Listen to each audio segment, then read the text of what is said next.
Hi hello ಎಲ್ರಿಗೂ ನಮಸ್ಕಾರ. Hope ಎಲ್ಲರೂ ಆರಾಮಾಗಿದ್ದೀರಾ ಅಂತ ಅನ್ಕೋತೀನಿ. ಇವತ್ತಿನ ನಮ್ಮ next moto vlog journey start ಆಗ್ತಿದೆ. ನಾನು ನಿನ್ನೆ ನ್ಯೂಸ್ ನೋಡಬೇಕಾದ್ರೆ ನನಗೆ ನ್ಯೂಸಲ್ಲಿ ಏನು ಗೊತ್ತಾಯ್ತು ಅಂತಂದರೆ, ಇದು ಗೌರ್ಮೆಂಟ್ನವರು E30 ಫ್ಯೂಯಲ್ನ ಲಾಂಚ್ ಮಾಡಬೇಕು ಅಂತ, ಅಂದರೆ E30 ಫ್ಯೂಯಲ್ ಲಾಂಚ್ ಮಾಡಬೇಕು ಅಂತ ಪ್ರೋಗ್ರಾಮ್ನ ಲಾಂಚ್ ಮಾಡಬೇಕು ಅಂತ ಪ್ಲಾನ್ ಮಾಡ್ತಿದ್ದಾರೆ ಅಂತ ಹೇಳಿದ್ರು. ಅಂದರೆ ಜನರಲ್ ಆಗಿ ನಿಮ್ಗೆ ಎಲ್ಲರಿಗೂ ಗೊತ್ತಿರಬೇಕು, ಈಗ E20 ಪ್ರೋಗ್ರಾಮ್ಸ್ ರನ್ನಲ್ಲಿದೆ, E20 ಫ್ಯೂಯಲ್ ಪ್ರೋಗ್ರಾಮ್ ರನ್ನಲ್ಲಿದೆ. ಗೊತ್ತಿಲ್ಲದಿರೋರ್ಗೆ ಹೇಳ್ತೀನಿ, ಅಂದರೆ ಇದ್ರ ಬಗ್ಗೆ ರಿಸರ್ಚ್ ಮಾಡಿರೋ ಪ್ರಕಾರ ನನಗೇನು ಗೊತ್ತಿದೆ ಅದನ್ನು ನಾನು ಇಲ್ಲಿ ಎಕ್ಸ್ಪ್ರೆಸ್ ಮಾಡಬೇಕು ಅಂತ ಇದ್ದೀನಿ. ಏನಾದ್ರು ಮಿಸ್ಟೇಕ್ಸ್ ಅಂತ ಏನಾದ್ರು ಇತ್ತಂದರೆ ನೀವೇನಾದ್ರು ಕಮೆಂಟ್ ಬಾಕ್ಸಲ್ಲಿ ನಿಮ್ಮ ವಿಷಯ ಏನಾದರೂ ಅಪ್ಡೇಟ್ ಮಾಡಿ. ಜನರಲ್ ಬೇಸಿಕಲಿ E20 ಫ್ಯೂಯಲ್ ಅಂತ ಅಂದರೆ ನಿಮ್ಮ ಪೆಟ್ರೋಲ್ ಏನಿರುತ್ತೆ, ರೆಗ್ಯುಲರ್ ಪೆಟ್ರೋಲ್ ಏನಿರುತ್ತೆ, ಅದಕ್ಕೆ 20% ಎಥನಾಲ್ ಬ್ಲೆಂಡ್ ಮಾಡ್ತಾರೆ. ಅಂದರೆ 20% ಎಥನಾಲ್ನ ಮಿಕ್ಸ್ ಮಾಡ್ತಾರೆ. ಈ ಎಥನಾಲ್ ಅಂತ ಅಂದರೆ ಏನು? ಎಥನಾಲ್ ಅಂತ ಅಂದರೆ ಈಥೈಲ್ ಆಲ್ಕೋಹಾಲ್.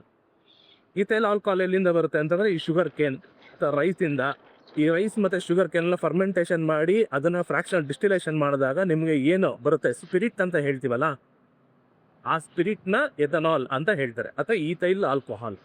ಈ ಈಥೈಲ್ ಆಲ್ಕೋಹಾಲ್ ಬಗ್ಗೆ ನೀವೆಲ್ಲ ಕೇಳಿರ್ತೀರಾ ಅನ್ಕೋತೀನಿ. ಆದಷ್ಟು ಎಲ್ಲಿ ಯೂಸ್ ಮಾಡ್ತಾರೆ ಅಂತ ಅಂದರೆ ಈ ಆಲ್ಕೋಹಾಲಿಕ್ ಬೇವರೇಜಸ್, ಈ ಬಿಯರ್ ಆಗ್ಬೋದು, ರಂಜಿನ್, ವೈನ್, ಈ ಥರ ಪ್ರಾಡಕ್ಟ್ಸ್ನಲ್ಲಿ ಯೂಸ್ ಮಾಡ್ತಾರೆ. ಅಂದರೆ ಸಮ್ ಪರ್ಸೆಂಟೇಜಸ್ 100ಗೆ ಒಂದು 7-8% ಅಥವಾ 12-13%ವರೆಗೂ ಇರುತ್ತೆ.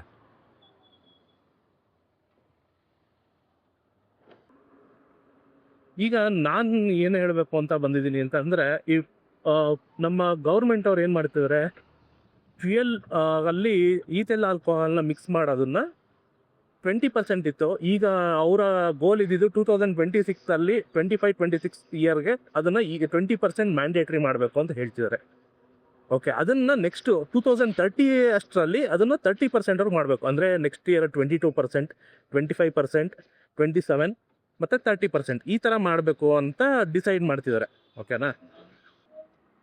ಜನರಲ್ ಆಗಿ ಈಗ ನಿಮಗೆ ಇದು ಮಿಕ್ಸ್ ಮಾಡೋ ಫ್ಯೂಯಲಲ್ಲಿ ಈ ಥರ ಈಥೈಲ್ ಆಲ್ಕೋಹಾಲ್ ಮಿಕ್ಸ್ ಮಾಡೋದ್ರಿಂದ ಏನು ನಿಮಗೆ ಅಥವಾ ಗೌರ್ಮೆಂಟ್ಗೆ ಏನು ಅಡ್ವಾಂಟೇಜ್ ಇದರಲ್ಲಿ ಅಂತ ಅಂದರೆ, ಎಮಿಷನ್ ಆಯ್ತಲ್ವಾ. ಜನರಲ್ ಒಂದು ಎಕ್ಸಾಂಪಲ್ ಹೇಳ್ತೀನಿ. 1 ಲೀಟರ್ ಪೆಟ್ರೋಲ್ ನಿಮ್ಮ ವೆಹಿಕಲ್ನಲ್ಲಿ ಯೂಸ್ ಮಾಡ್ತಿದ್ದೀರಾ ಅಂತಂದರೆ, 1 ಲೀಟರ್ ವೆಹಿಕಲ್ ನಿಮ್ಮ ವೆಹಿಕಲ್ನಲ್ಲಿ ಬರ್ನ್ ಆದರೆ 2.3 kg, 2.25 kg ಕಾರ್ಬನ್ ಡೈಆಕ್ಸೈಡ್ ಹೊರಗಡೆ ಬರುತ್ತೆ. ಅಂದರೆ ಎಮಿಷನ್ಸ್ ಏನು ಬರುತ್ತೆ ಅದರಲ್ಲಿ 2.25 kg ಕಾರ್ಬನ್ ಡೈಆಕ್ಸೈಡ್ ಬರುತ್ತೆ 1 ಲೀಟರ್ ಪೆಟ್ರೋಲ್ಗೆ. ಒಂದು ದಿನಕ್ಕೆ ಬೆಂಗಳೂರಿನಲ್ಲಿ 25 ಲಕ್ಷ ಲೀಟರ್, ಒಂದು ದಿನಕ್ಕೆ, ನಾನು ಹೇಳ್ತಿರೋದು ಬರೀ ಒಂದು ದಿನಕ್ಕಷ್ಟೇ, ಒಂದು ದಿನಕ್ಕೆ 25 ಲಕ್ಷ ಲೀಟರ್ ಪೆಟ್ರೋಲ್ನ ಯೂಸ್ ಮಾಡ್ತಾರೆ. 1 ಲೀಟರ್ಗೆ 2.25 kg ಅಂತ ಅಂದರೆ almost 50 lakh kg carbon dioxide release ಆಗುತ್ತೆ ಬರೀ ಒಂದು ದಿನಕ್ಕೆ. ಬರೀ ಪೆಟ್ರೋಲ್ ಇಂಜಿನಲ್ಲಿ ಮಾತ್ರ ಹೇಳ್ತಾ ಇದ್ದಾರೆ, ಡೀಸೆಲ್ ಇಂಜಿನಲ್ಲಿ ಇಲ್ಲಿಪ್ಪ ಜಾಸ್ತಿ ಇರ್ಬೋದು.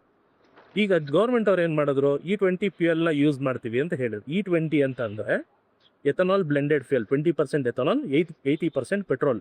ಈ ಫ್ಯೂಯಲ್ನ ಯೂಸ್ ಮಾಡೋದ್ರಿಂದ ಎಮಿಷನ್ ಪರ್ಸೆಂಟೇಜ್ ಏನಾಯಿತು, ಈಗ ನಿಮಗೆ 80%, 1 ಲೀಟರ್ ಪೆಟ್ರೋಲ್ನಲ್ಲಿ 800 ml ಪೆಟ್ರೋಲ್ ಆಯಿತು, 200 ml ಎಥನಾಲ್ ಆಯ್ತಲ್ಲ. 1 ಲೀಟ್ರು ಅದು ಕಾಂಬಿನೇಷನ್ E20 ಫ್ಯೂಯಲ್ ಬರ್ನ್ ಮಾಡೋದ್ರಿಂದ ರೆಗ್ಯುಲರ್ ಪೆಟ್ರೋಲ್ನಲ್ಲಿ 2.3 kg ಕಾರ್ಬನ್ ಡೈಆಕ್ಸೈಡ್ ಬರ್ತಿತ್ತು, ಇದರಲ್ಲಿ 2 kg ಕಾರ್ಬನ್ ಡೈಆಕ್ಸೈಡ್ ಎಮಿಷನ್ ಆಗುತ್ತೆ. ನೀವು ಅನ್ಕೋಬೋದು 300 ಗ್ರಾಮಲ್ಲಿ ಏನಾಗುತ್ತೆ ಬ್ರೋ, ಒಂದು ಲೀಟರ್ ಪೆಟ್ರೋಲ್ಗೆ 300 ಗ್ರಾಮ್ ಕಾರ್ಬನ್ ಡೈಆಕ್ಸೈಡ್ ಎಮಿಷನ್ ಕಮ್ಮಿ ಆಯ್ತು ಅಂತಂದರೆ ಏನಂತ ಎಫೆಕ್ಟ್ ಏನಾಗಲ್ಲ ಅಂತ. ಕಾರ್ಬನ್ ಡೈಆಕ್ಸೈಡ್ ಜೊತೆ ಇನ್ನೂ ಹಾರ್ಮ್ಫುಲ್ ಗ್ಯಾಸಸ್ ಎಲ್ಲ ಇರುತ್ತೆ, ಆಯ್ತಲ್ವಾ. ನಿಮ್ಮ ಒಂದು ಗಾಡಿಯಲ್ಲಿ 1 ಲೀಟರ್, ನಿಮ್ಗೆ 1 ಲೀಟ್ರಲ್ಲೇ ಫುಲ್ ಡೇ ನಾವು ಕವರ್ ಮಾಡಲ್ಲ. 1 ಲೀಟರ್ಗೆ ನೀವು 300 ಗ್ರಾಮ್ಸ್ ಅಂತ ಅಂದರೆ ಆಲ್ಮೋಸ್ಟ್ 25 ಲಕ್ಷ ಲೀಟರ್ ಅಂತ ಅಂದರೆ ಎಷ್ಟಾಯಿತು, ಹೌದಲ್ವಾ. ಅದನ್ನು ಕೌಂಟ್ ಮಾಡ್ಬೇಕು ಆ ಥರ. ಅದು ಬರೀ ಒಂದು ದಿನದ ಕೌಂಟ್ ಆಯಿತು ಅಷ್ಟೇ. ಇದನ್ನು over all life span calculate ಮಾಡಿದಾಗ ನಾವು ಎಷ್ಟು ಎನ್ವೈರ್ಮೆಂಟ್ ಪೊಲ್ಯೂಷನ್ ಮಾಡ್ತಾಯಿದ್ದೀವಿ ಅಂತ ಗೊತ್ತಾಗುತ್ತಲ್ವ.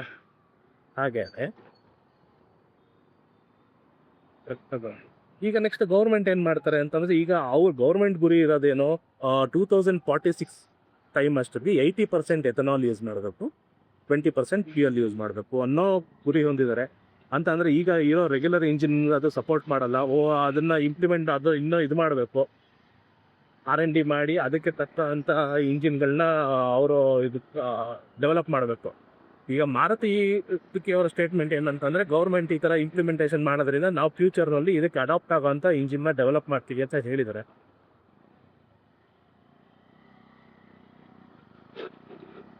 ಇದು ಒಳ್ಳೆ ವಿಷಯ.